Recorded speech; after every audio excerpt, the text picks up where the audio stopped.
All right, guys, I posted a tweet on Twitter and I asked in one word, what is the number one reason that new traders fail? We know there's a very big percentage of new traders are losing. And the answers was amazing. If you are not following me on Twitter, I would appreciate if you guys go and comment on that. Or tell me what you think in the comments. One of the interesting one was the Twitter gurus and TikTok. And that's true. You know, a lot of people on Twitter and TikTok, they're talking about being the trader and successful and the Lambo lifestyle, but you don't know who these guys are. Are they really making trades or no? Are they really good traders or not? What are their education? What do they trade? What are their trade book? And that was very interesting to me that yes, following these gurus and following the TikTok investors and traders definitely is not going to have a good result for you. So that was an interesting one. Another one that I really like was leverage. Leverage is one of the most powerful weapons that you can have either for your disposal or against yourself. I had biggest loss that I had on leverage and leverage products, and a lot of new traders who trade with a small capital to gain a meaningful return, they have to go on a big leverage in the leverage position. Leverage can be either borrowing the money or going, through the leverage the broker gives you, or trading leverage products like options or ETFs that are leverage. And if you don't manage that powerful weapon, it's going to be very, very difficult for you, and it can really destroy your accounts. Again, leverage is a double-edged sword. You can actually make a lot of money on that, but if you don't manage the risk and you don't know how you can handle that, it can actually turn against you. Discipline is another one. Discipline is one of those things that it's very important for traders, but not only for traders. In every career, you need to be disciplined. In every aspect of your life and business, you need to be disciplined. If you're an engineer, if you're a professional athlete, if you're a doctor, discipline is all part of success in life. So you have to work on your discipline, starting from small habits. Like there is a book called Atomic Habits to talk about how these small habits can actually lead you to have a very disciplined lifestyle. In trading, sticking to your trade book, sticking to your pattern is definitely the most important part of your trading success. And if you just cannot control yourself, you are just having a very sloppy trading. Like people who are in health and in shape, they have discipline toward the diet. If you, every time that you see a beer and pizza and start eating it, you're not gonna have a very fit body, you're going to have an overweight body. And that goes exactly like trading. If you are not disciplined to stick to your rules, then you're not having a very sloppy price action, like a very sloppy body, you would say. Patience is another important one that many people mentioned.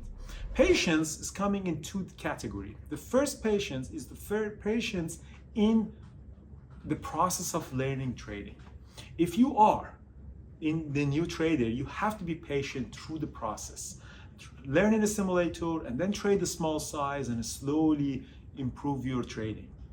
If you are just not patient and you just want to get into the fast results, then you're going to have a disaster, because not knowing what you're doing is the most dangerous thing you can do to yourself and to your trading account. Patience has another element in there as well. When you are trading, you have to be patient until your setup and your strategy actually shows up. If you're, for example, at the open, you have a strategy that for opening range breakup or breakdown, but you need to wait 15 minutes until that setup actually become relevant. If you're not patient in that first 15 minutes and, like a gambler, jump into your trade, that definitely is going to cause some significant losses and inconsistency for your trading. So patience has two things. Overall, you have to be patient during the process of learning how to trade. And also, you have to be patient during the trading day, every hour and every minute, until your trade book, your strategy, your tested system shows up, and then you can make that trade. And the last one was, there's so many comments about mindset and psychology, like fear and greed. And these are, so many people mention that. And I do believe in that. Yes, the psychology and everything that goes through the psychology of trading, like fear and greed, can actually impact your trading. But how can you improve your trading mindset? Obviously, there's so many ways, there's so many books and so many resources out there. But one thing that helps a lot is to stick to your trade book. And trade book is your detailed handbook, step by step. If I want to make that trade, this is my stock selection, this is my trade identification, this is my execution, and that's how I close my position. Having that process, one or two or three different strategy that has very well-defined criteria, remove more and more psychology out of your trading. So you have to go as much as possible, take your system from a discretionary system that you can just jump in there to a more mechanical system that like eventually an algo can trade that. That's why algo trading is easier, because there's no emotion in that, and they're just following the exact criteria for entry and for exit. Obviously, traders are discretionary traders. You have to make that decision.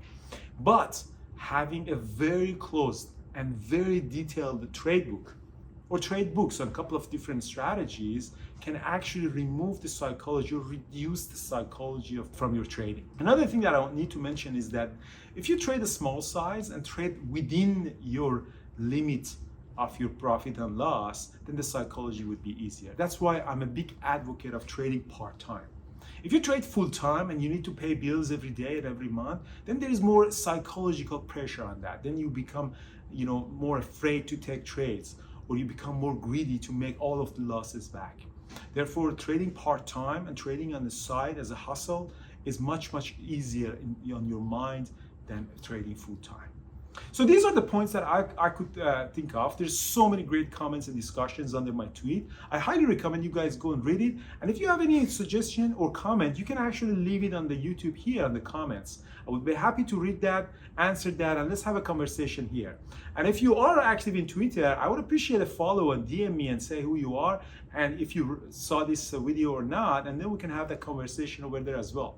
Thanks for that, and hopefully we can see you in another video.